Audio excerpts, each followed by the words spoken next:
Cookery சேனலை பார்த்து யார் வேணாலும் சமையல் பண்ணலாம். ஆனா சுவையான சமையல் பண்றது எப்படி? நான் இதயம் நல்லெண்ணெயில சமையல் பண்றேன். ஆஹா ஓஹோன்னு பாராட்டுறாங்க. நீங்களும் இதயம் நல்லெண்ணெயில சமையல் பண்ணுங்க, பாராட்ட வாங்குங்க. தினம் தோறும் வாங்குவே இதயம். அதாவது மது என்பது மாநில பட்டியலில் வருது.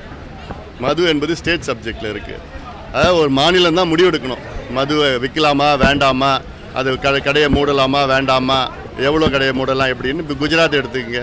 அப்போ மோடி அவர்கள் அங்கே குஜராத்தின் முதலமைச்சராக நேரத்தில் அவர் கொண்டு வந்து அந்த சட்டம் கொண்டு வந்தார், அமல்படுத்திட்டு இருக்காங்க.